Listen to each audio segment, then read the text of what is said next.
up, guys? I'm Ben Hartman. I am the CEO and founder of MORPHOGEN Nutrition. I'm one of Bryce's best friends, at least I like to think so.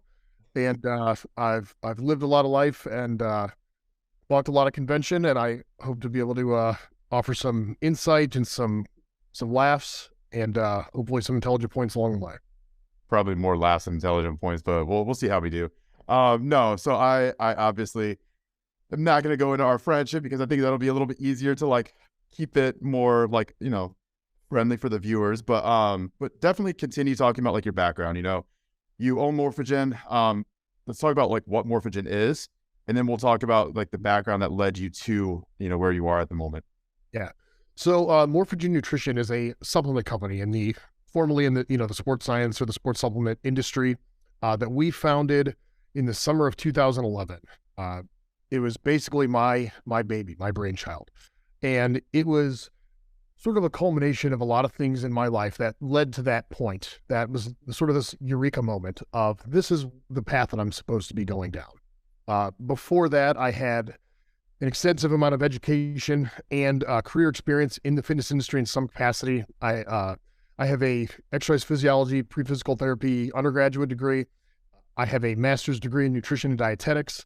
I used to work at a major university prior to quitting to run MORPHOGEN full-time. I managed all their fitness and wellness programs for a number of years. We're talking fitness testing, wellness testing, personal training, group exercise, all the wellness services, the massage and all that kind of stuff, the group exercise. I managed that for a long time at the university. Before that, I did a lot of corporate wellness. I co-managed a facility there. And before that, I personal trained in a number of facilities full-time for a couple of years. So basically my entire path leading up to starting a supplement company, at least professionally, was very much just single lane, excel in this one thing. Academically, when I was at the university, I had no plans on going back and getting a master's degree in anything. I wasn't a bad student growing up, but I wasn't a great student. I did okay. My natural sort of ability to think and problem solve led the way, but I hated the structure of it all. And especially going through college, I was like, why am I doing all this bullshit? And why can't we learn something else to add on to this? And I was the kid that was sitting in these, huge lecture halls of people never taking notes or rarely taking notes. I would engage with the teacher and I would pay attention to what they're doing. And I would build these maps in my brain about what they're doing and how it all intersects. And I was the kid that asked questions and spoke, and then also fucked up the curve for everybody in the class. Finished these 2-hour-long tests in 20 minutes, going as fast as possible. And sort of the way that my mind has always worked is it's like full send. If I'm into something and I'm confident in who I am and my ability to think about this topic, then I don't second guess what I'm doing. And for me, I have a very fast thought process. And once the dopamine starts getting spiked, man, I can go.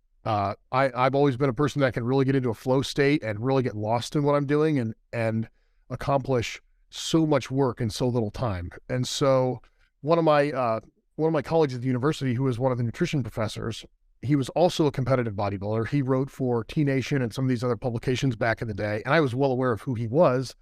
And he's like, Ben, you gotta get a master's degree in this. You're meant to do this. And so after about a year of him pestering me, I joined the program and joined it with some exceptional, other students. These women were all fantastic. They all had, prior degrees. They all had, their certifications, they're registered licensed dietitians with the state. They had worked at hospitals or for WIC or for any of these, organizations. And I came in there with basically nothing, one nutrition undergraduate course. And I ended up graduating at the top of my class in that program. And sort of, famously or infamously amongst, some of the people that know me, I ended up writing my graduate thesis in 8 hours, my 100-page graduate thesis in 8 hours. And when I turned it in, I zero revisions, zero looking back at anything, but I completely fucked up the works cited page on it and ended up paying another colleague of mine $100 to fix it for me so that I could graduate. We graduated, we ended up moving to Columbus so I could run the company full time. And so during the course of this university stuff, I was very actively competing in drug-tested bodybuilding competitions, powerlifting competitions. I did a little bit of strongman in there. I'm not sure how much anybody nowadays, that was like a lifetime ago. I used to write for Elite FTS for a little bit. I wrote for a couple other smaller magazines. There was one magazine that was in Europe that I wrote a couple articles for here and there. And basically, I was at this crossroads, both in my personal life as well as what was going on with the industry, where it was a weird time back then. Companies were still doing this kind of like the shady marketing thing that was so prominent, these hidden formulas and these bullshit marketing tactics. And, I felt this disconnect between what I was essentially, forced to promote through this company and what I actually believed to be the right thing. And I had a bunch of connections in the industry from, we're talking pre-Instagram, social media days. We're talking the message boards back in the day. And that's where I became friends with guys like John Meadows and people like that for the first time, and really built up my name in the industry. We're talking, almost 20 years ago now. And a friend of mine that was part of that whole group, he's part of a chain of supplement stores that his family owns out west, and he wanted to start an in-house brand. And he came to me to help him formulate. So he said, you know what, if you help me formulate, I'll give you all my professional contacts in this whole area. And I was like, fuck yeah, let's do it. So he gave me all his initial manufacturers and label companies and compliance and all this stuff. And I basically, had this information in my back pocket and this sort of like budding idea in my head. And within my, my personal life, my wife, Dedra, and I, we had been married for a short amount of time. We had been together for 10 years, so it's not like this was brand new. But we did what year was this, by the way? So I formed the company in 2011. I worked for the university from 2013 to somewhere around in there. So talking about, 10, 12 years ago, give or take, and all this stuff was happening. My wife and I got married. We did the traditional, get married, get a dog, get a house, go to the same job, clock in, clock out, go out with the same friends that you've known in your hometown every single weekend, go out drinking beers on the weekends. We did that for a long time, and it felt so empty for me. And I had a lot of great memories from that time period, but I always felt like I was sort of squandering this life that I've been given. I firmly believe that we're here once and that you get one chance to do it. And I've had this sort of like lingering feeling in me that I can't fuck this life up. I can't fuck this one chance I have up to exist. And I felt this right around that time period. And I was like, something has to change. I hate the house. The job that I had started to become really toxic due to a number of, work environment factors, a lot of university political sort of factors. And one day my immediate supervisor, who I really worked well with, she came in and quit on the spot. And it's because she was working so much that her daughter told the babysitter mom. And she's like, fuck this, I'm done. And I remember asking her, how are you going to pay your bills? Because we were all teaching part-time as well at the university. I was teaching some exercise physiology and personal training courses through the sports science department. And she goes, if I pick up like 2 more classes and just not send my kids to a daycare and pay for that and just do it myself, I'm going to actually make more money than I was before. And its light bulb went off. Yeah. And I was already doing a lot of online coaching back then. This was before online coaching was the thing that it is now. Remember, we're talking like pre-Instagram era, but I was, doing a lot of coaching back in the day. And, I got kind of burned out from doing that. And I, with all these contacts and this knowledge that I had acquired and having been an athlete with another company, I was like, this is a perfect storm. I should just start my own company. Well, fuck, I don't know anything about business. And how do you even do this? Thankfully, my wife is very organized, and she and I have very complementary opposite sort of personalities and intellects in the way that we mesh together. She's an accountant. She was a pretty successful accountant with JP Morgan Chase Corporate down here in Columbus for a number of years before she came full-time with the company. And she helped me organize everything. But there was literally one weekend, or it was like kind of like a Friday into the weekend, that I called off work, and I had sort of like a 48-hour manic spell. And I said, okay, here's what's happening. Our life has to go in a different direction. We can feel this. I don't know how it's going to happen, but something's got to change. So I'm going to start a supplement company. I need all of our money in savings. Mind you, this was not very much money, but I was like, I need all of our money. She goes, okay, I believe in you. And so we drained that account down to $10.62, and it sat there for a couple of years. We took that risk and didn't even pay ourselves back for a few years. So that was kind of the genesis, the creation of the company. And in the same conversation, I said, "Oh, by the way, I signed us up on a swinger website, and there's a bunch of hot young couples that want to fuck us." Or Dedra. Yeah. And so, to backtrack a little bit from there and not divert too much away from the company, she had some bi-curiosity, some bisexual sort of experimentation a few years prior to that. And that's something that we had discussed a lot, where a relationship was supposed to go. We had been together by this point in time 10 years. We were high school sweethearts. I had only ever been with her. She had only ever been with one guy before me, and it was a really toxic thing, and she had a lot of trauma that revolved around that. And so this is not something that we took lightly. One day I just, this is how it's going to happen. But that's the day that I signed us up on the site. And that's the day that I came up with the company name, and I came up with the first 10 products names that we still use today. And, especially looking at what it meant, everything that I've ever done with anything in my life, for the most part, I've tried to be very, very intentional. Even if something is, sort of sporadic in its inception, there's still a lot of analytical thought that goes into these decisions. So the company was no different. I didn't want, supplement labs. I don't own a lab. Labs with a Z. That's edgy. That's stupid. That's just stupid. So I came up with Morphogen, and morpho and gen together mean create change. And a morphogen compound in biology is a compound that tells cells to undergo a specific reaction. So it's a change catalyst. And I was like, well, this is exactly the point that I'm at in my life. And this is the type of brand that I want to create. These are the types of products that I want to create that start this change in the industry and this change the way that things are done. And I used to say all the time when I was with my former sponsor, like, why the fuck can't anybody put everything you need in one scoop? I was always mixing and matching or double scooping and buying extra raw material or taking an extra thing of this. And I was like, this is fucking dumb. And then I realized, looking into the industry, that's done because of profitability. And the way the game has historically been played is this massive, wide scale distribution model. And so it's basically, you create a product, maybe it costs you $5 to make it. You sell it to a distributor for 10, who sells it to a retailer for 20, who sells it to you for 40. And so you get a $5 product for $40. Well, of course, it's going to be incomplete. Of course, it's not going to be as optimized of a product as I would want it to be, especially since I was so heavily competing without the use of drugs, without the use of, performance enhancing drugs. For me, every little 1% advantage meant the difference.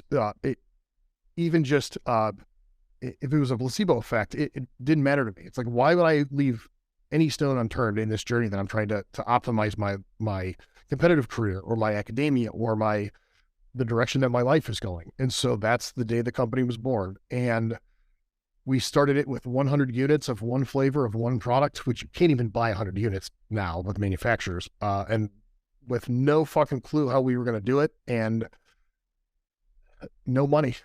Yeah. And thankfully, I had a really good reputation in the industry. I had a good reputation locally in the competitive scene, in the gym scene. And I was, I said, if we can sell off half of these units in 6 months and make our initial investment back, and it flops, at least I have, 5 years worth of pre-workout left for myself. And we sold that first batch in under 3 weeks. And then we were out for another 3 months or whatever it was until we could manufacture more. And then we just, year one was kind of like, a level 1, and year 2 was a 2, and year 3 was a 4, and year 4 was an 8. And we just literally doubled every single year over the previous year for 10 years in a row, based on integrity, really, the integrity of the brand, my personal integrity, the way that we stood behind the products, the way that we explained and educated the products.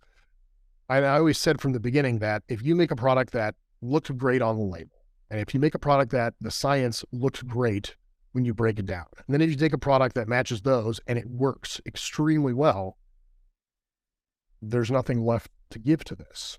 People that get it, these logical minded thinkers that aren't easily swayed by these potentially irrational emotional decisions that is the way the marketing game traditionally works. I go, those people are going to find this, and they're going to tell 100 people, and one of those people is going to get it.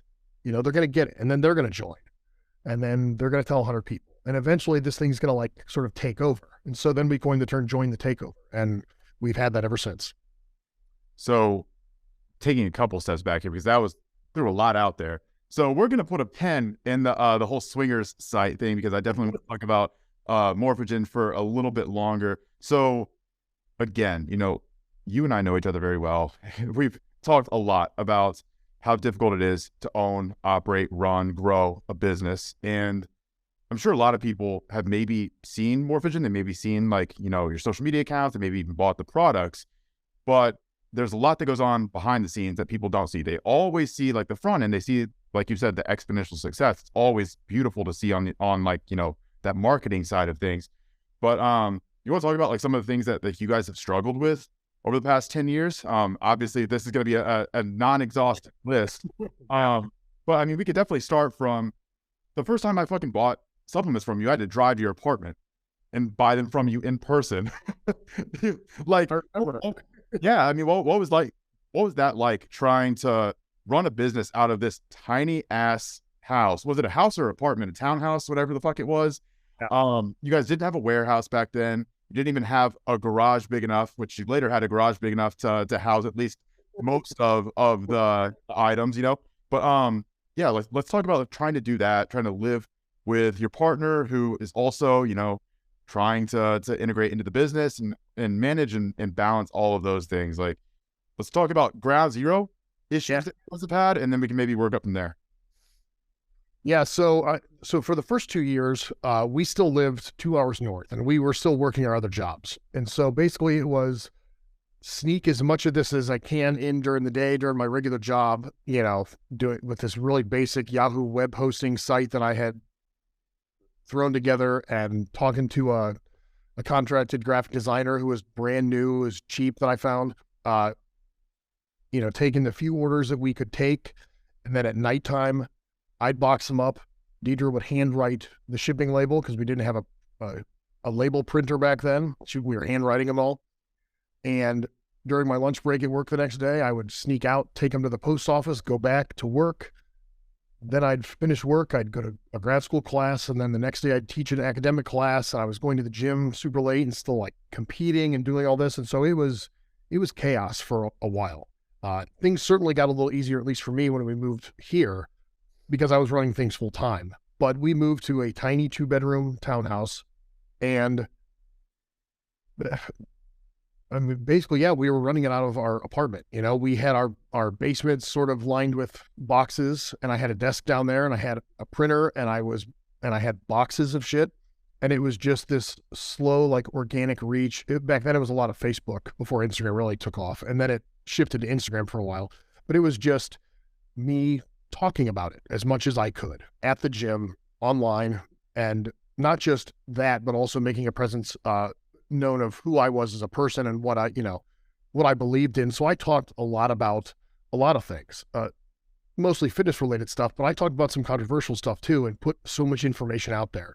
And I think that was one thing that really carried us hard through the beginning, especially, was that I never wavered from who I am as a person.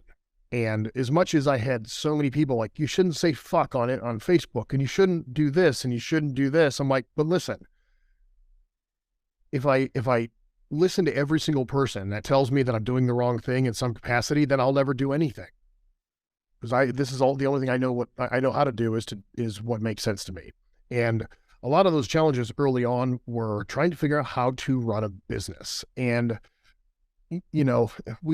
we can look back and think of how much we romanticized the process back then and tried to really, this concept of integrity at 100% all the time, where I didn't bend at all. And looking back at that, there were pros and cons to that. I certainly could have maintained at least my integrity and the message of what the company was about, and still tried to monetize things a little better, and still tried to not fuck us on the back end processes of things. I didn't even hire help to box up orders until, it was probably almost 7 years in. I was doing it myself. I was doing all the customer service myself. That was ridiculous. And especially because we weren't formally making money. We were growing and then turning it all back in and expanding the line. But I probably should have sought out some kind of help at some point early on and invested in at least a small amount of help so that I could focus on the bigger picture items, which is something that running your own business is difficult to do. especially the people that are so passionate about it and so creative about it. It's like, this is the thing you made. How am I supposed to give any of this to anybody else? How can I trust anybody else? Nobody else cares as much as me. Nobody else knows as much as me about this. And so that was something that we struggled with a lot, was the fact that I was just overwhelmed with work. And Dedra still helped here and there. She was formerly our CFO. And when it came time to, throw some ideas off, out and make sure that I wasn't ruining our lives, or to have her file our taxes, and work with our accountant that way. Like, outside of that, she was pretty distant from it. She was supporting us. She had a career, a very intense career, and was supporting us so that we could grow this thing. And I just, I burned out a lot. There were a number of periods of time where I didn't plan appropriately. It was so much of this thing in front of me, this tub, this perfecting this thing, that I ignored all these back end things, the credit card fees and the shipping fees and saving money for taxes that needed to be paid down the line, that all of a sudden was like, oh, where are we going to pay this money from, and there were a number of times that we almost went out of business, legitimately almost went out of business. And thank God we weren't paying our bills with this, because you can run out of shit and you're fine. Once you have to start paying for infrastructure or for staff or systems or any of this kind of stuff, you better make sure that you have everything buttoned up on the back end, because every percent, every dollar, it matters at that point. Now, when you're brand new, you can sort of just wing it. But as you grow, if you want to monetize things, I would get as organized as possible relatively early on in a fledgling business, to make sure that you're not turning these small things into these huge fucking mistakes. Because when you're a business that does $1,000, 1% mistake doesn't matter. When you're $1 million company, those mistakes matter a lot. Yeah. And yeah. And I kind of wanted to just continue down that path with like talking about what Dedra does now for the business. So you mentioned that Dee was working for Chase, like she was an accountant for Chase. And then, now she obviously is working full-time or maybe not obvious. She's working full-time for MORPHOGEN now. So when did that transition happen? What was that like? And now how is it trying to maintain some separation between kind of church and state there? And this is something that a lot of our friends, if they all try and like kind of commingle their businesses with their spouses. And that's something that I've tried in the past and I've refused to do it now. So like I get to take this like outside in viewpoint and vantage point. So how is that for you guys? And like, what was that process like, getting Dee like fully on board with MORPHOGEN and away from, this job that was previously supporting you guys? Yeah. So this is an idea that we had entertained for a number of years, both in concept of how it would work logistically and why it would make sense, but also, again, romanticizing the idea of like, quit this corporate environment, work for yourself, work from home, be with me all day, all these grand gestures that sound really nice.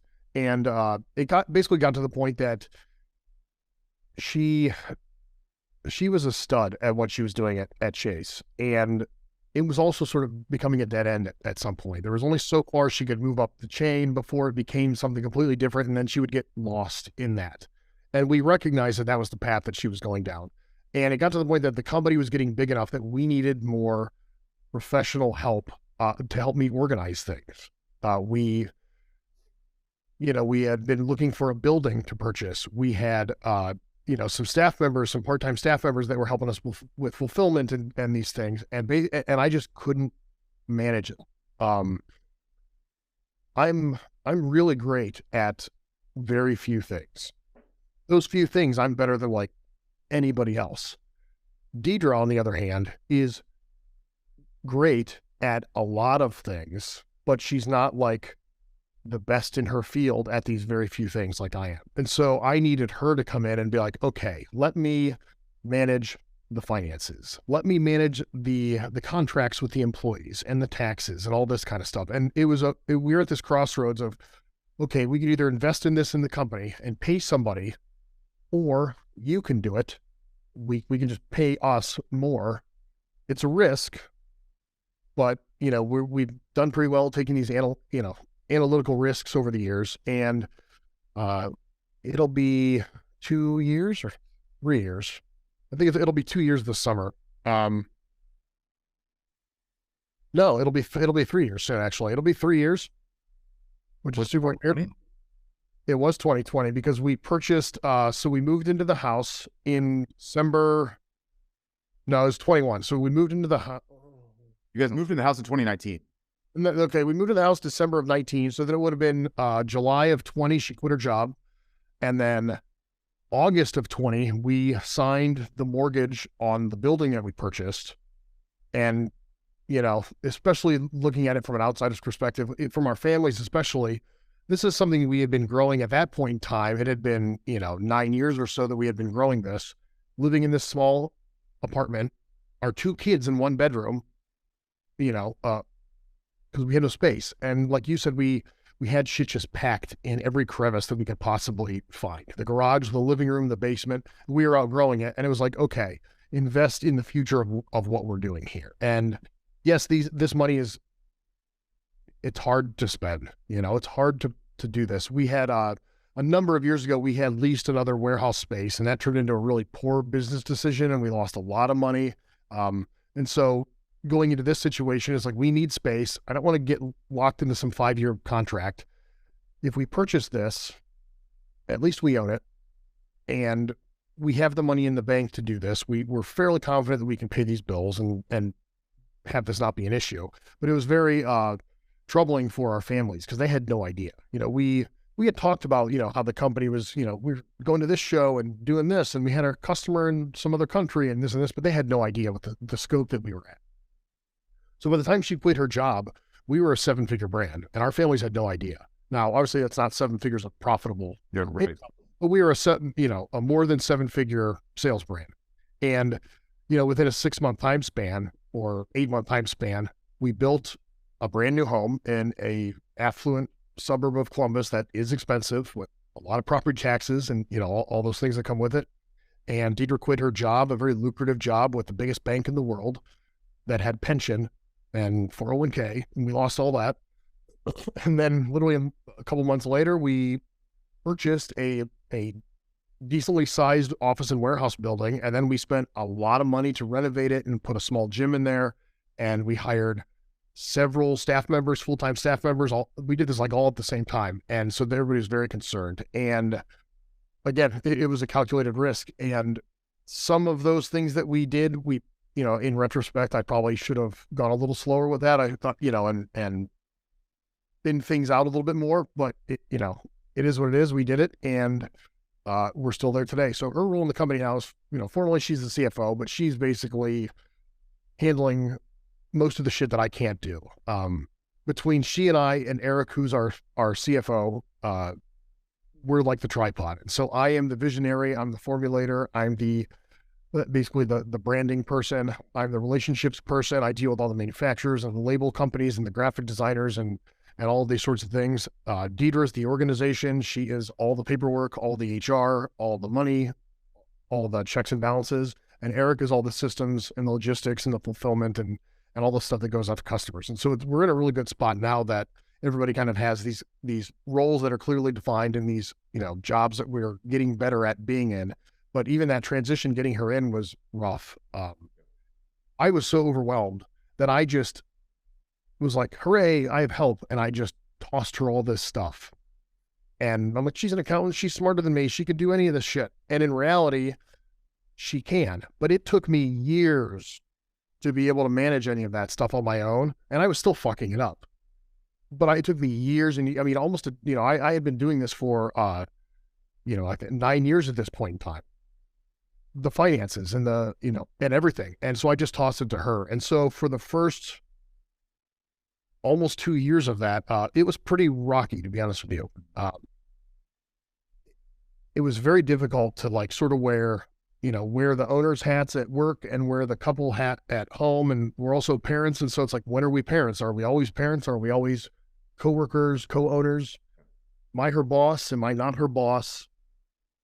Are we still in love? How do we manage her relationship? It was a lot. And I'm not going to sit here and tell anybody that it was, smooth at all. It was rough. And I fucked up a lot for sure. And we're finally in a good spot, and it's a constant process. We are working at this daily. We have a couples therapist that specializes in couples that own businesses together, and also, coincidentally, open relationships, polyamory, all that kind of stuff. So like, she's worth every cent. Um, and we both had a lot of growth with how we can foster our connection and communicate and deal with conflict and all these sorts of things. But it's been a hell of a rough journey the entire time that we've been doing this together. Worth it, absolutely. But there's been a few times that it's like, maybe you should just go back to Chase, and maybe I should just hire somebody else. And we both kind of felt a little bit of that at times. Ultimately realizing that was based out of stress and fear and not based on what we actually needed. We just needed more delineation of who we are and what hat we wear at which environment. And so it's like, especially when on days like today when we're working from home, she has her office upstairs and I don't bother her. Yeah. That's her space. And if we're at the office, we don't dive into personal shit as much as we can. Yeah, it gets brought up here and there, but like, we're not trying to like solve our children's problems and set up doctor's appointments and talk about family, shit that we have to do and holidays and what. We don't talk about that in the office. We try not to. We try to do that in this room, and we try to not work in this room because this room it's a happy room. It's a social room. This is the room that we come down and enjoy each other's company at the end of the night. You're in your basement, for reference, for anybody who's not. I'm in a it's a half level movie room basement that is fucking dope as hell. And this is where we come down and relax. This is where our friends come over, and we have TV, and I have a lot of movie props and toys and bullshit in here. And this is my rollerblades. No, so I really appreciate you talking about all that stuff, and this is something that I've always admired about you from, like, honestly, the first time I ever met you was just like the rawness of who you are, and like your ability to just be open about everything and like not really repress what you're feeling, how you're thinking, the shit that you're dealing with. And like, that's kind of goes back to that integrity aspect of like how you built MORPHOGEN, where it's very built around just that trust and that truth and that honesty from who you are to like what the products are and how they work, right? Like, there's just not a lot of like corners being cut no matter where you are. But I feel like I've been able to luckily be around you and Dedra and your relationship for a long time. It's been since like 2019, well, maybe 2020 was whenever we really started like, hanging out and doing stuff outside of just like me stopping by and picking up supplements every once in a while. But I feel like I've been able to kind of be in the passenger seat for a lot of your relationship, and for better or for worse at a lot of these times. And same thing for my relationships. You've seen the good, and you've seen some of like the really bad. And it's been fun. It's been a journey, but something that I am endlessly appreciative of from being your friend and being around you and D is the fact that you guys have opened my mind to a lot of things. And one of those things is what you alluded to before, was the open relationship, the polyamory, the ability to be with other people in a loving, healthy relationship. And prior to becoming really close friends with you, I was married, and it was unfortunately a failed marriage by the time that we had really gotten close. And that was never anything that my mind ever crossed. Like, I never thought of that. That never seemed like any kind of thing to bring up or a solution. It definitely was not a solution to my problems. But this, and I talked in previous episodes about this or alluded to it, but like the big reason why my prior marriage failed was I was unfaithful. I had a big problem with that.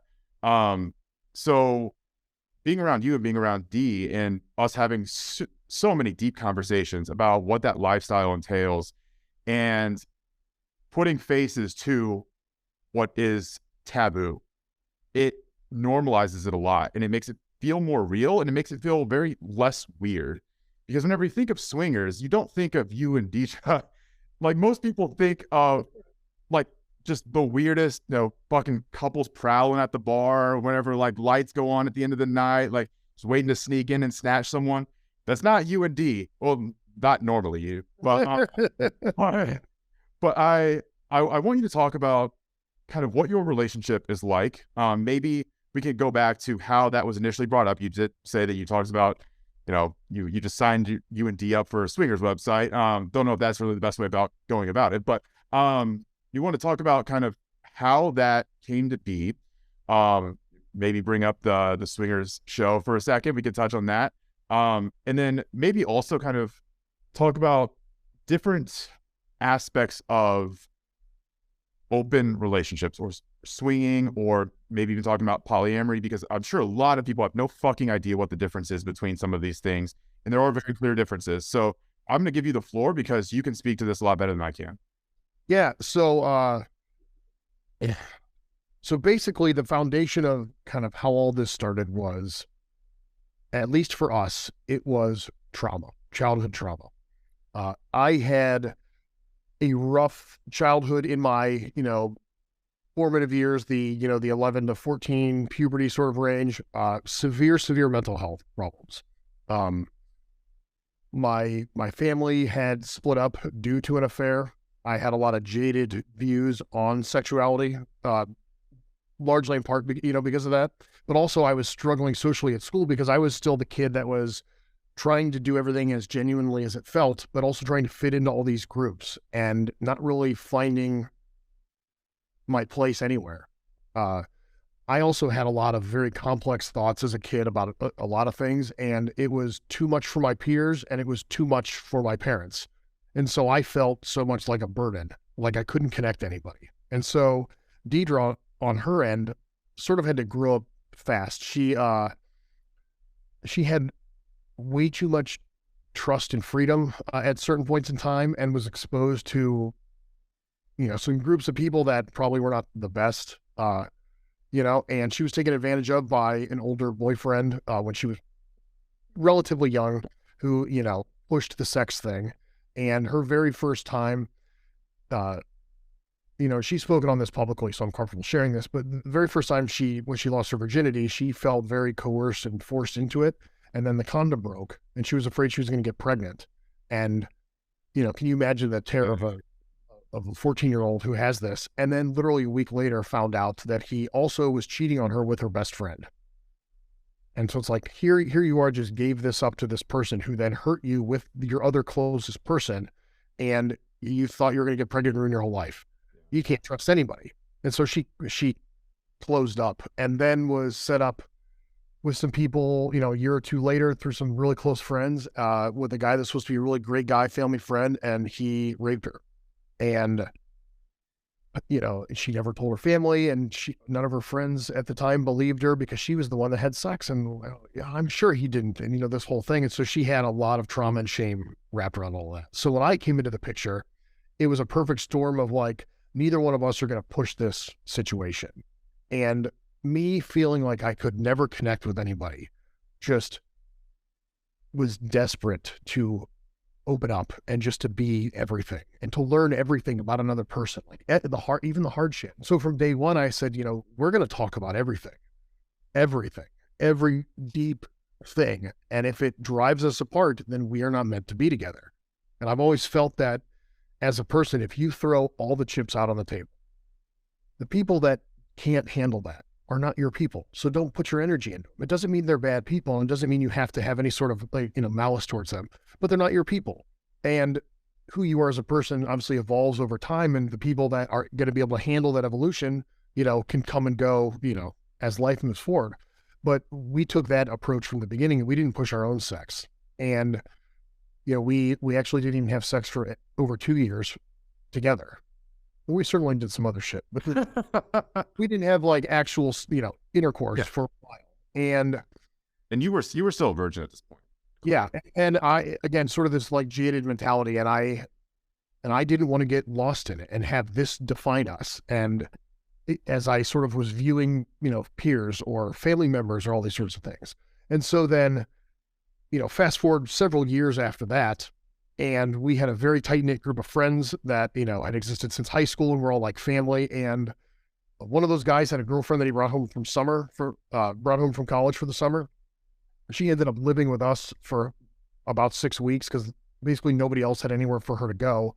Nobody else was in really any serious relationships for the most part. One other guy was. And so her and Dedra became really close friends pretty quick.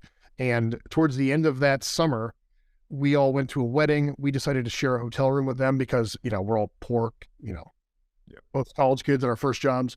And it just kind of went in this direction back at the hotel room. Certainly alcohol was involved, where Dedra and the other woman had her first girl experience. And a friend of mine and I were there, front row center for the whole High thing. fiving the whole time. High fiving the whole time. Pillows over our dicks, high fiving. Pillow. Got a boner. I don't want you to see it. Yeah. And this sort of, at least for us, opened us up, because we were not aware that any of this kind of stuff, we were so naive to everything. Sex and drugs was not anything that we were ever exposed to at all in any capacity. And so this was brand new. And instead of getting super hyper jealous and insecure like I used to be thinking about her and her ex-boyfriend, I realized over the course of, those probably 5 years or so that we were together, that was a reflection of my own insecurity. I was so caught up in her experiencing this with another person before I came around, and having these, not just feelings, but these physical sensations and these experiences, that it drove me insane. And I was like, I'm so upset at this because I am unsure that I can deliver the same thing. And I am unsure if I am equipped to do it. It's like, did he have a bigger dick? Is my dick smaller? All this crazy shit. It's a reflection of my own bullshit. And once I realized that, for me at least, it sort of just 180 pretty quick. And it was like, wow, I'm not afraid of losing this person at all, because I'm great and we're great.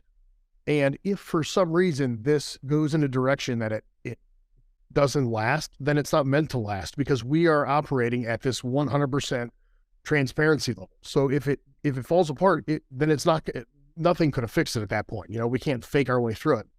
And so that first experience with her really, started a lot of heavy conversations around, what does this mean? Everybody always, jokes about the girls that are drunk and make out at a bar, but this was a lot, having no prior experience with this whatsoever. And it's like, okay, is this a fluke? Is this a thing that you've thought about? Is this a thing that we should incorporate? And then she's like, but what, would you be with another woman? And I'm like, honestly, yeah, I would. And so for us, we spent a couple of years, in these deep discussions and revisiting it. We watched a lot of scenario-based, porn, couple swapping porn and threesome porn and things, and talked about what was happening and put ourselves in those situations and assigned people to those roles, and said, okay, if I was doing this right now to so-and-so, it would be a pleasurable experience. And I trust this person and I care for this person, but I'm not in love with this person. And you're right next to me and we're experiencing this together and you're having an experience of your own. And so when it came time to sign us up on this thing, it wasn't like, I just dropped the hammer.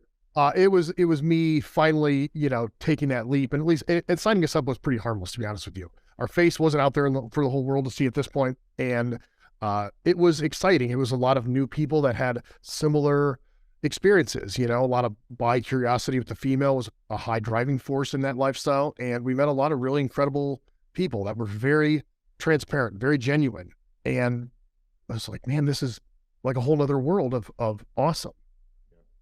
Can't have anybody find out, because everybody's going to hate us and they're going to judge us. And after a couple of years of sort of sneaking around and doing this, there are the people that do this and it's like hyper secret. They do this in another city once a quarter.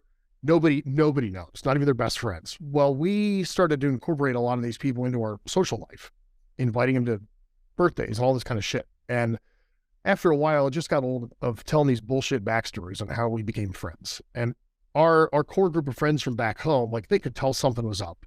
And I said, look, I'm tired of doing this. I want to live as genuinely as I can. I'm not ashamed of these decisions that we've made, because we've come to this point after an extensive amount of growth together. And we didn't do anything recklessly or dangerously or haphazardly, and it was very calculated and, yes, risky, but it was worth that. And so when we initially opened up to a lot of our friends and some of our siblings, I said, look, here's the deal. I'm not inviting you in. I'm not going to tell you any intimate details of this, but here's the situation at hand. I'm tired of lying. And for the most part, it was received okay. I had a few friends that took it rather poorly, one of which took it very poorly, and he and I no longer speak because of it. Dedra's friends all took it pretty well, which was great.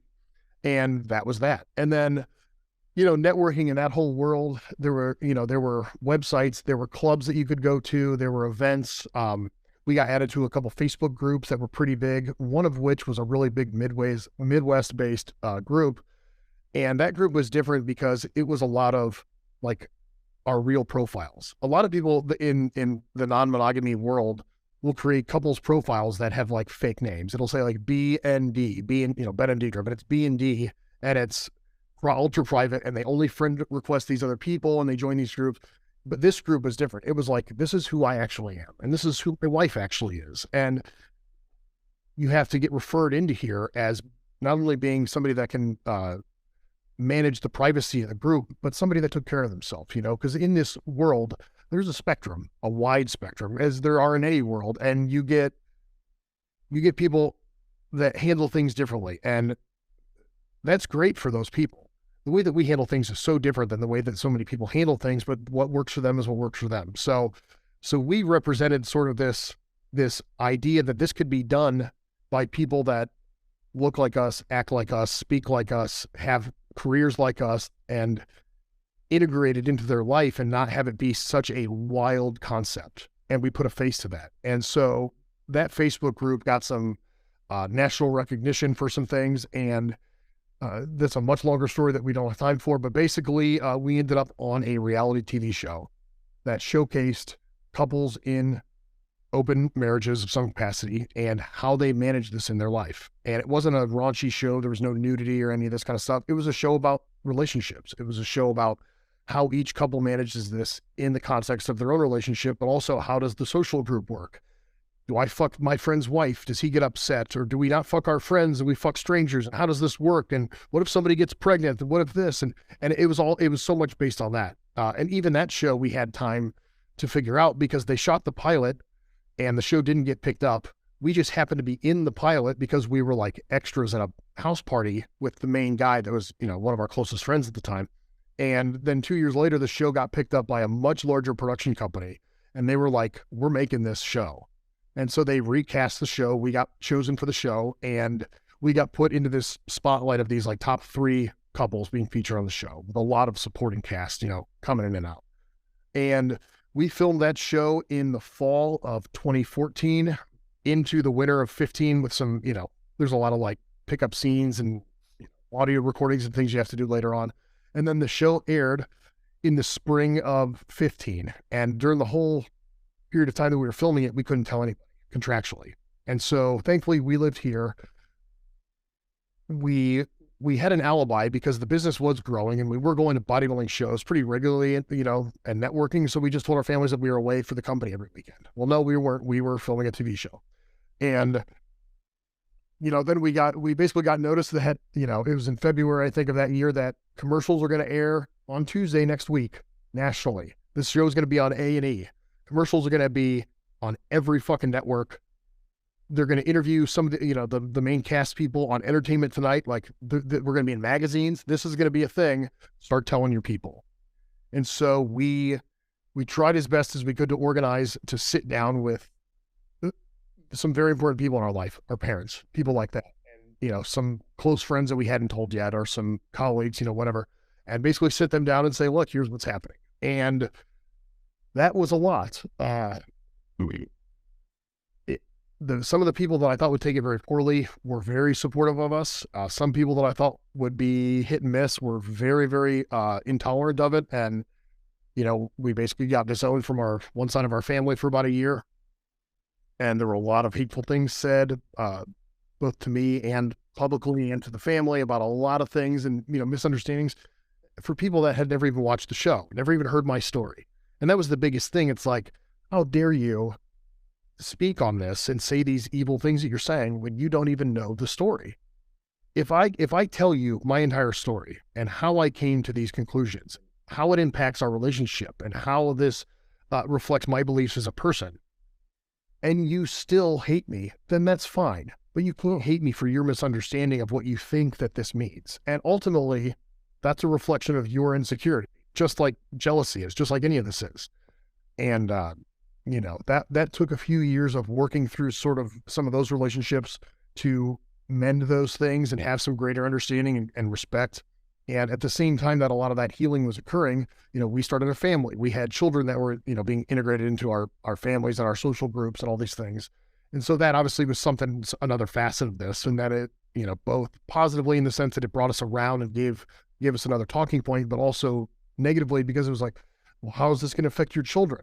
Like, I don't know. Do you fuck in front of your children? Because I don't. Like, they're not going to know. And when they're old enough to know, who cares? Yeah. Who cares?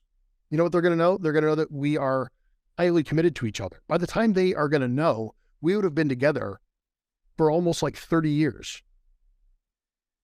And hopefully, the way we've spoken about it, and hopefully maintained an incredible relationship that entire time and not totally fucked everything up, and also raised children that are very understanding and tolerant and independent in their thought. And so like, I don't think it's going to be a problem. And I remember one person goes, what if your kids grow up to be swingers? I said, I hope they are. I hope they evolve beyond that, because I know where my life has gone because of these decisions that we've made and the risk we've taken and the levels of connection and experience and intimacy and also challenge that have brought us further ahead in life. I hope my children have every bit of that. And if they don't, then that's cool too. They can do whatever the fuck they want, as long as they are doing it from a place of genuine intent and, calculated, intelligent, thought behind it. Then fuck yes.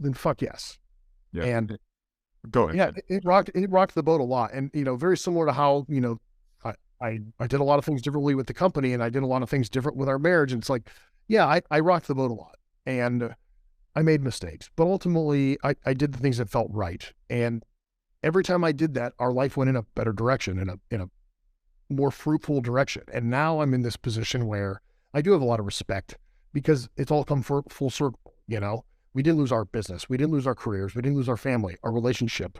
We have this home, we have our business, we have all these things.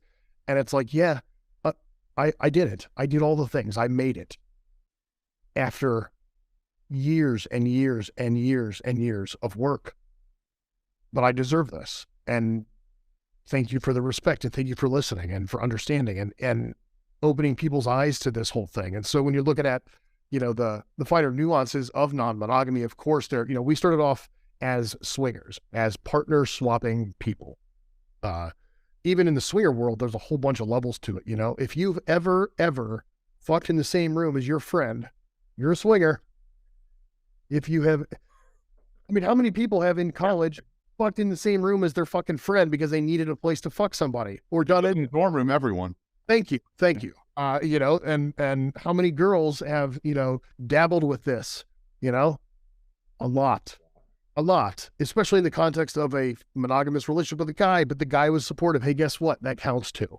Oh, you guys randomly having a threesome with your friend one night, that counts too, And so swinging traditionally is in the context of a dedicated relationship, having sexual experiences together with other people in some capacity. Evolving beyond that, you have kind of what's considered open. It's very generic, where it's basically, we can do that with other people, but we don't have to be we don't have to be around. So like, you can go off and fuck somebody else, come home, everybody has different levels as to how much they're willing to divulge, or, is it a don't ask, don't tell, or is it a get permission first? Is it a take videos and show me when you get home? Or is it a, I don't want to hear about it, but you can do it, and as long as I know you're safe? Everybody's a little bit differently. And then beyond that, you have polyamory. And polyamory is basically the idea that you can have more intense, intimate, romantic relationships with other people on some level outside of a primary partnership. And then even in the poly world, there's a million different ways you can do it. There's hierarchical polyamory, where you have a primary partner and then you have secondary and maybe tertiary partners. There are some people that are relationship anarchists, and they don't believe that these positions should exist. And it's like, I can do whatever I want with anybody, and you fit into my life where you fit in, and I fit into yours where I fit in. But like, having this title doesn't mean that I can't develop something over here that's potentially more than I have with you. I want the freedom to do whatever I want.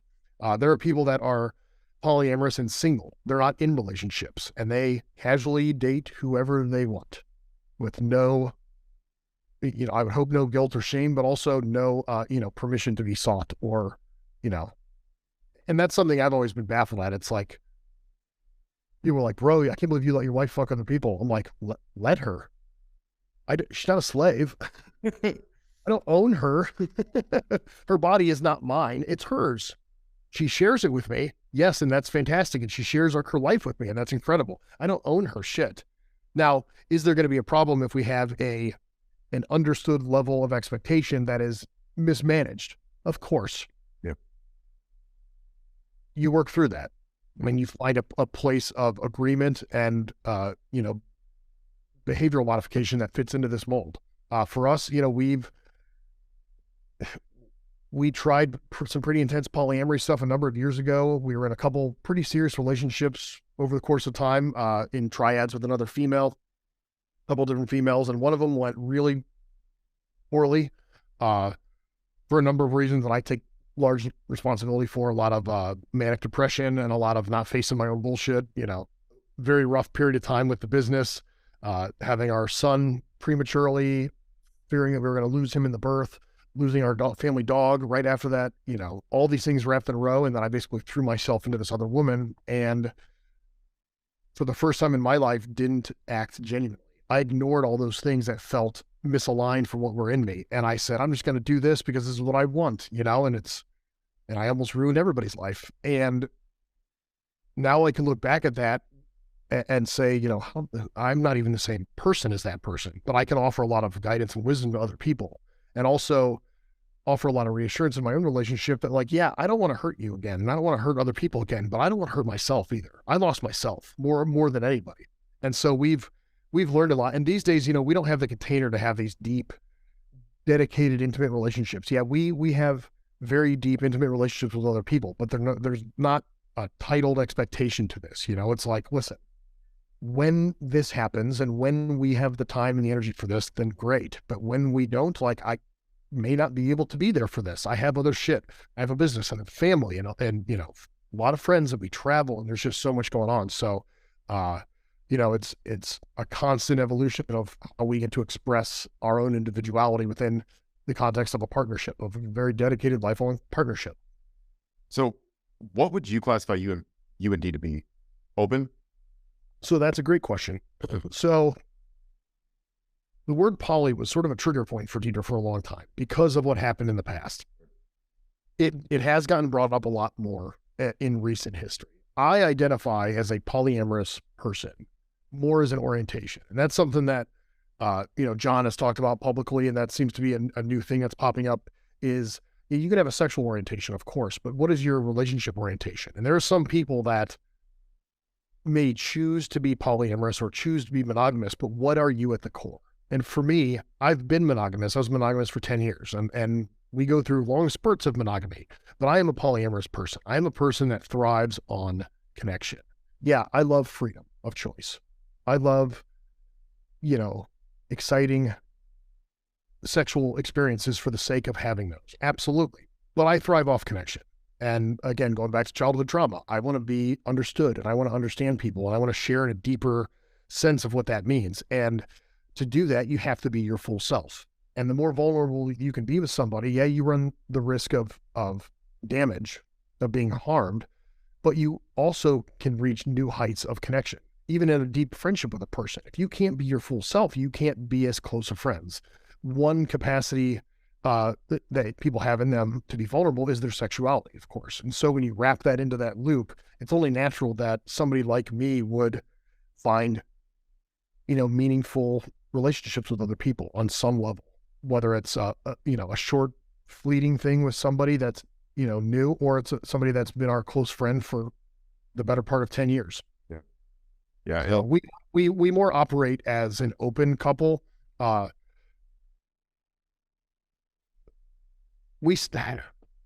say we, even the way that Dedra and I operate individually is so different from each other, but in the context of us, I'll just say we, there might be casual, hookups with somebody, and there might be like more drawn out, like overnight date experiences, spend a whole day together, go out, date, hotel, do the whole thing. We don't travel with other people individually. It's not to say that we never will. There's no capacity for us to do anything like that right now. We spend significant amounts of time in the, in the company of another person without, maybe Dedra being involved.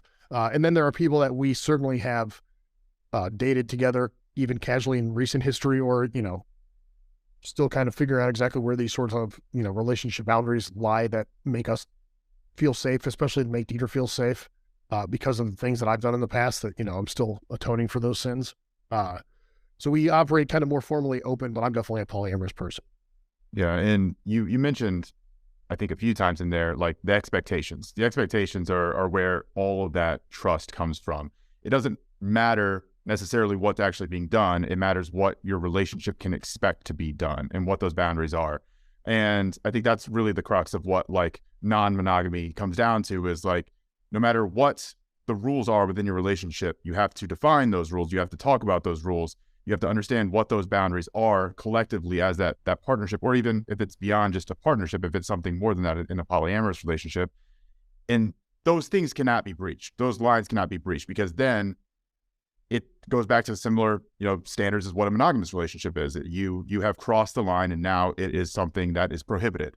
And I think that's what a lot of people get confused with non-monogamy, is that they're so used to this, dichotomy of there is either cheating or there is not cheating. There is either you having only sex with your partner, or there's you having sex with other people, and that's bad. And they can't really wrap their head around how a relationship can be successful, especially a relationship that is also incorporating children, can be successful and healthy, but also you can include this other aspect in the background or even the foreground that is in bringing other people into it. And what are some of the questions that you guys frequently get that would just be people not understanding the lifestyle? Maybe there are like some really common misconceptions that people just frequently, they get wrong, they don't necessarily understand, or it's just, a complication of what that lifestyle entails. Are there like some pretty frequent things that come up that you've had to answer repeatedly? Oh yeah, absolutely. Especially when we were doing the TV show, Yeah. And we got the same fucking questions for years. Everybody's always concerned about the kids. How's this going to affect the kids? What are we going to tell the kids? All the same shit. It's like, listen, I don't know. What are you going to tell your kids about your sexual relationship when they're 5? I don't know. Like, I have 10 years to think about that. I'll figure it out when I get there, questions. I mean, like, one thing that we get to is a lot of, the morality aspect of it. Like, I remember my mom, first thing she said was, do you think you're sinning? Mm-hmm. I'm an atheist, and she knows this. Mom, I'm not discussing about religion. She goes, I don't mean religion. She goes, I just mean, like, do you think that what you're doing is wrong? Yeah. I said, do you think that you raised a child that consciously does things that are wrong, knowing they're going to harm people? And she goes, no. I said, then why would you ask me that question? If I thought it was wrong, I would do it. Yeah. If I thought it was wrong, I would hide it from the world and not put it on a fucking TV show. What's the word for the opposite of jealousy? We've talked about this. I always fucking forget it. Compersion. So compersion is a word that was coined by the poly community, decades ago, and it's basically the opposite of jealousy. And so when you look at what jealousy encompasses, all those sorts of, it's a mix of feelings, right? It's mostly fear. It's fear of loss, losing something that is yours, or some experience that is yours, or a person that you have access to, due to some factor that ultimately reflects upon incompatibility or insecurity. And so if I'm giving too much attention to another woman and neglecting the amount of attention that Dedra needs, she's going to get jealous, naturally. If the expectation is that at this party, I'm going to talk to other women, and she knows that, and she is aware of that and has agreed to that, then that becomes a non-issue. If just in life, if she is completely fulfilled and I'm giving her all the attention that she requires, and I have extra energy to give other people, there's no reason to get jealous because she is fulfilled. And, it goes in both directions with any number of things. And so compersion is essentially finding joy in other people's joy. And so one of the best examples is people that have children. If something happens to my child that I have nothing to do with, doesn't affect me at all, and they're joyous, it brings me joy. And even deeper than that, if I have to give something to bring my child joy, as long as it doesn't cause me, severe pain, right? Like, emotional, physical pain. If I have to sacrifice something or make something happen or, whatever, and to bring my child pain, I still derive pleasure from that experience, joy from that experience. So it's not a completely selfless, give to this person, because it makes me feel good about myself. It brings me fulfillment. And so compersion is that joy. And it's, I went from, 20 years ago being the most stereotypical jealous, asshole, possessive boyfriend to being this person that has so much compersion filled up in me. And to know that Dedra still battles this, fear of safety and this trauma from her past, that when I see her have an experience with somebody, let's say it's a guy, and I see her completely let loose in that situation and enjoy herself with no reservations, to see the person that I love more than life itself, after seeing what I've, experienced with her and what we've gone through and knowing what she's gone through in that moment, overcome that's an indescribable amount of joy that I only hope people could get a glimpse of in their life, and experience these things. And yeah, there's a risk involved in getting there, but the reward is so rich. And again, a lot of that comes down to managing expectations and also self-belief. I know that she's not going to go anywhere. I know she's not going to find a better lover than me. If by some chance she finds a guy that has better skill, I will learn from that guy and I will do it, Yeah, continue, Ben. I'm not going to cut you off. Keep going. No, I was going to say, it's just, that's sort of the, the how can you do this? How can you watch this person? How can you allow it? How can you do this? And then they go, I could never do this. Okay, I didn't ask if you could. Well, I just want to let you know that, I just don't think that's right. I didn't ask you what you thought. We get a lot of imposed beliefs on us, where people say these things to us either outright like that, or they form it in the form of a question, and what they're looking for validation of their own decisions to live at whatever level that they're at. But so often than not, these are people that also have suppressed a lot of themselves and have an innate curiosity about what I'm doing, and they can't. It's like they wrestle with that. It's like, how can this person be doing these things that I am so uncomfortable with and they're thriving? Something must be off here. So I'm going to ask them and try to figure out what's off to justify my own mediocrity, or tell them that they're wrong and that they're doing too much and they're harming people, so that I feel good about the mediocrity that I'm living. But ultimately it's a reflection of who they are as a person and how much that they are stifling their own, expression as a person. And I don't know if you've really noticed this, but like in the past few years, I feel like a lot of people are becoming much more open to the idea of being open. Maybe it's just a product of our friend group and just the people that we know, the people that we're surrounded by more often. But I definitely feel like just maybe the past 2, 3, 5 years, this has just become much more common, and I'm seeing it more frequently now. Maybe people are being more vocal and more public about the things that they're doing or previously were doing in private. But I know just personally, like, I've tried it, and I don't know if non-monogamy is for me, mostly because I just don't have the energy. Like, I have my girlfriend, Lex is great. Lex takes up a lot of my energy, and the rest pretty much goes to work. So like, outside of that, like, I don't really have the energy to try and like maintain another relationship with another woman. But like, definitely have given it a shot, and like those things were fun whenever they were going on. In post marriage, I was definitely what you would have said was like a relationship anarchist. I was definitely in that mode. I was like, fuck all this shit, I'm gonna do whatever I want.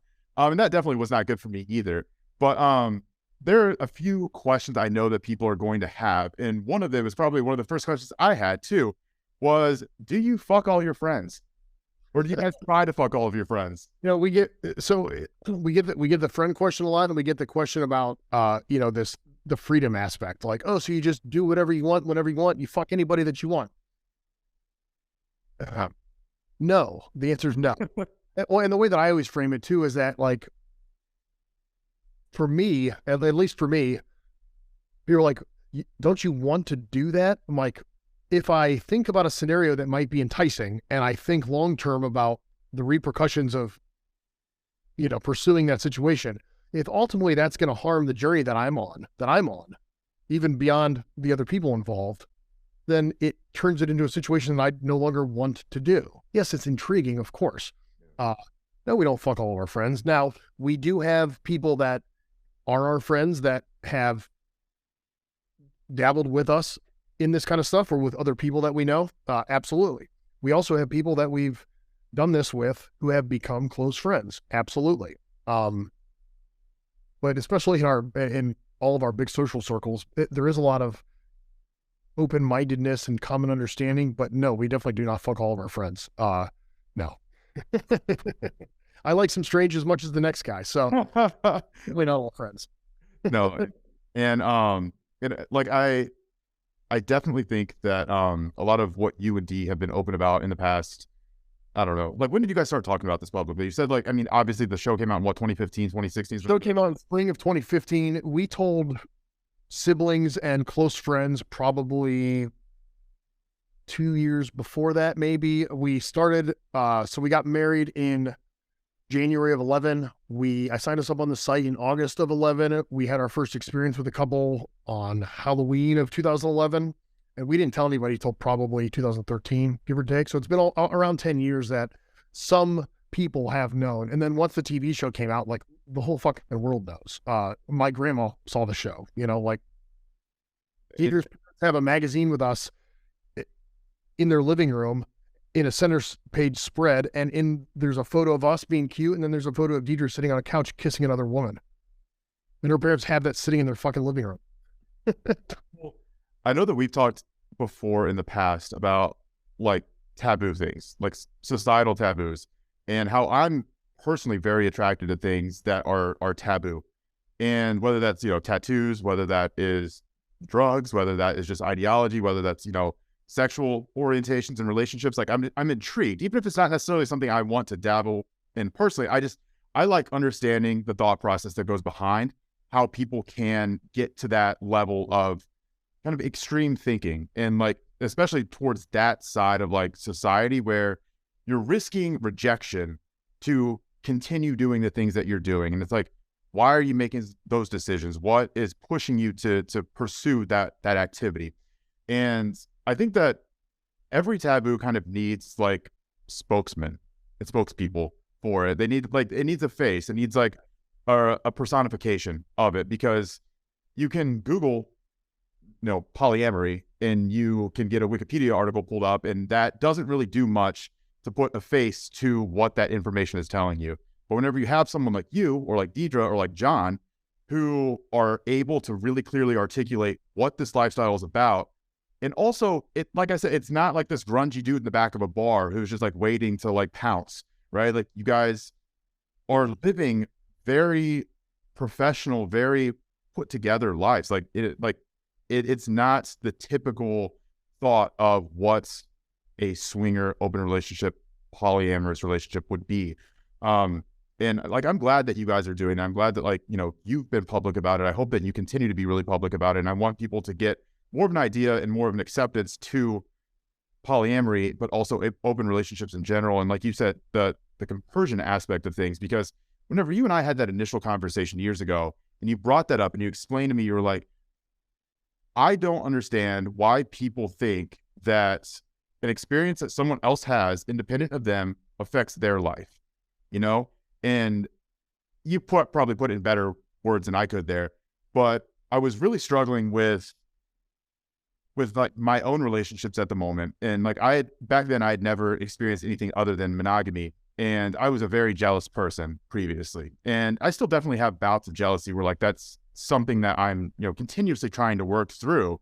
And for anybody who's listening, like, Ben, you did not just wake up one day and decide to not be jealous. Like, it was a really long fucking process. It's still, and the thing is it's always going to happen in some capacity, even in the best of couples that are so experienced, and it's working through that and finding where that comes from. Because maybe it is justified. Maybe it's justified because there needs to be a behavior modification. Maybe somebody is doing something that is making the other person uncomfortable and they don't even know. So maybe it's rightly so. And maybe it's also something internal that needs to be worked through, that is a chance for this person to become a better version of themselves. And so a small amount of healthy jealousy on occasion is a good thing. And maybe you're not in the right relationship to do those things too. You know, like if you are with someone who consistently has those patterns of behavior that makes you outwardly or even internally jealous, you might not be with the right person to experience or experiment with these types of relationships. And I think that's okay too, right? Like, not saying that it's right or wrong, but open relationships definitely are not for everyone, you know? And people that jump into this type of lifestyle without knowing the repercussions and consequences of doing these types of things, they can ruin relationships. Like, and another thing you had always talked about before with me was being in an open relationship is not for people who are unfaithful. It's not for people who are looking for a reason to cheat. It has to be beyond that. It has to be something more. So do you want to talk about that for a second? Because like, again, this was a big issue for me previously. Was like, I was unfaithful. I had issues with not cheating. And whenever we had these conversations before, I was like, okay, I really need to work through this shit, because if this is ever something that I am going to get to the point of maybe even like contemplating trying, I can't do it for those reasons, you know? So do you want to talk about that for a second? Yeah. So that's another thing that we always get the question on is, well, do you think it's cheating, or what constitutes cheating? And again, it's managing expectations.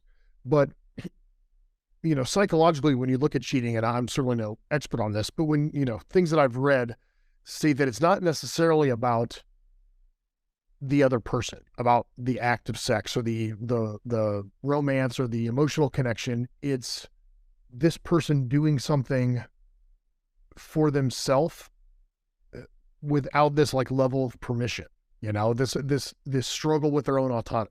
And,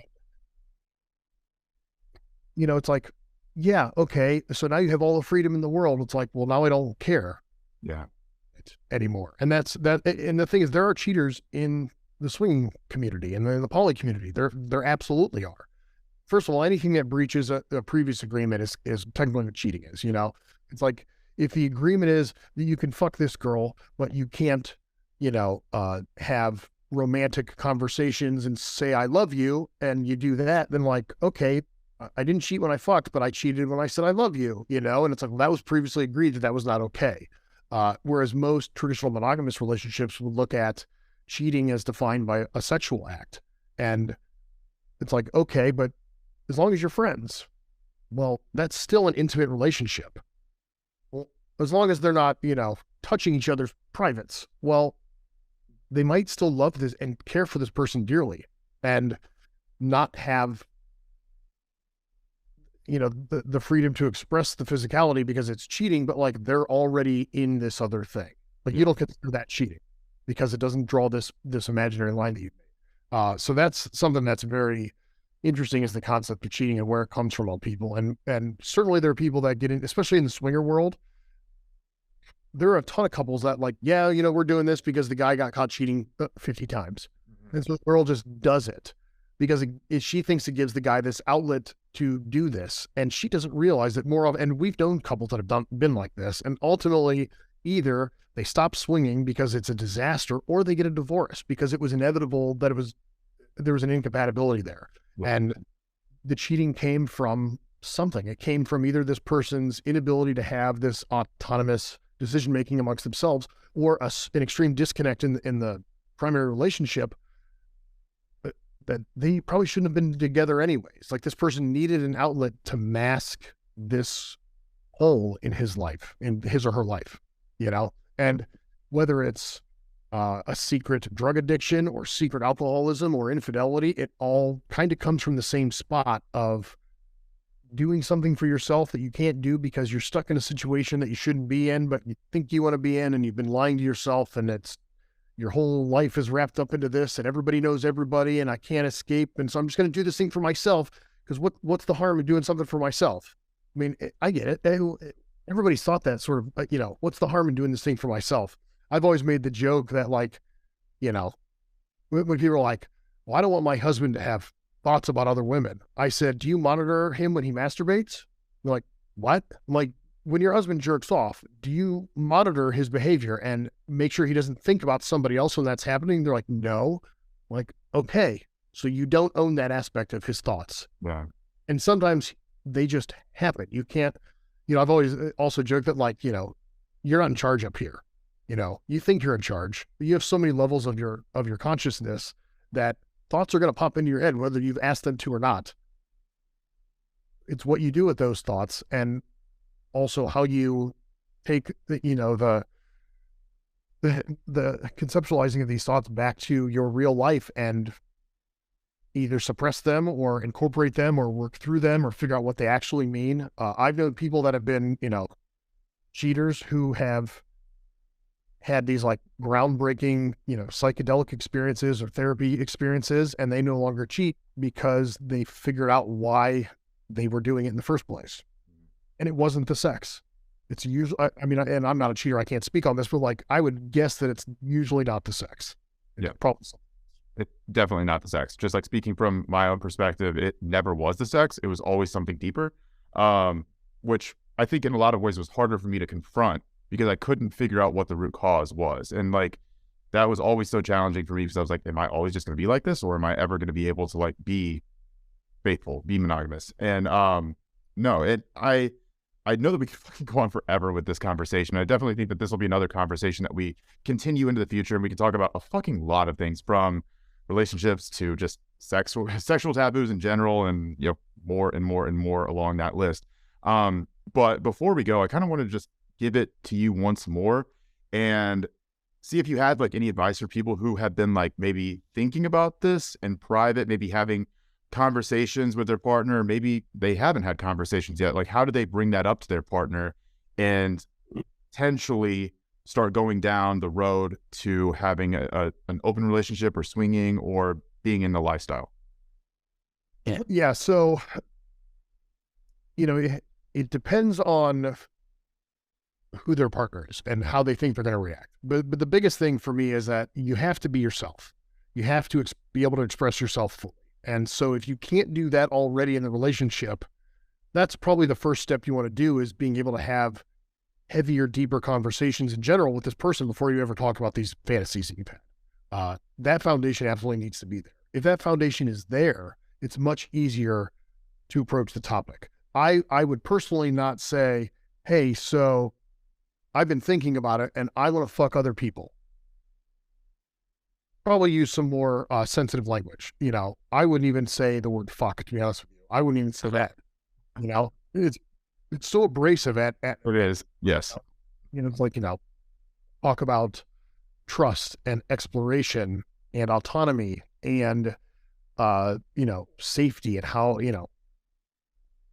ways that this can be navigated. And especially for new couples, I always recommend, or I should say new to non-monogamy couples, is don't jump in too fast, and especially don't do anything by yourself at first.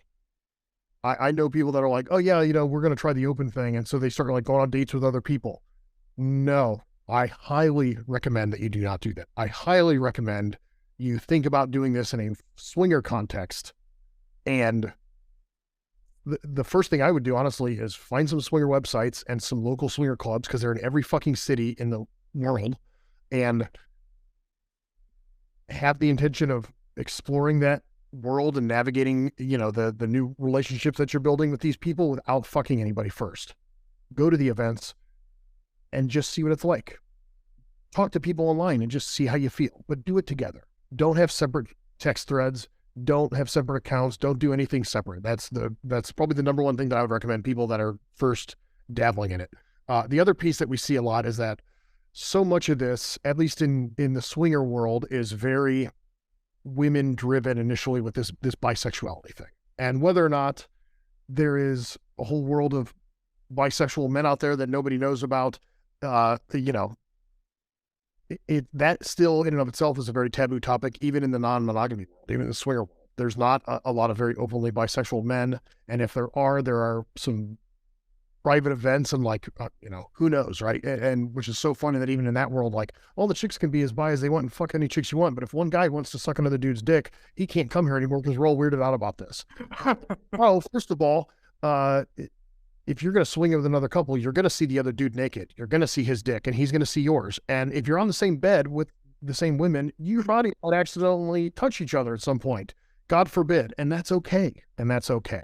But as long as nobody is like aggressive or assaulting or anything. Like, who cares? I've been the third for several other couples that have expressed the desire to, like, have a two guy, one girl threesome, focus on the wife, do the things, all the positions and all the shit we can talk about in the next one of these.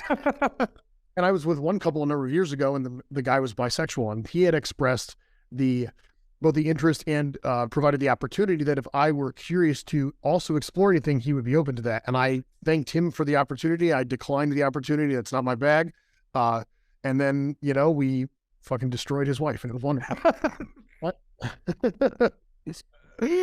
But especially when couples get into that, there is a much more common theme of couples that get into it because of these bi-curious women. And the guy's like, yeah, we're probably going to just have like threesomes with chicks, but like, she doesn't need to fuck any other guys, but like, she's cool with me fucking other girls. I'm like, wow, that sounds really misogynist, and that sounds really ownership based sort of thing. And I've talked to other guys that are like, I'm the only dick she needs, but she loves seeing me with other girls. I'm like, you sure about that?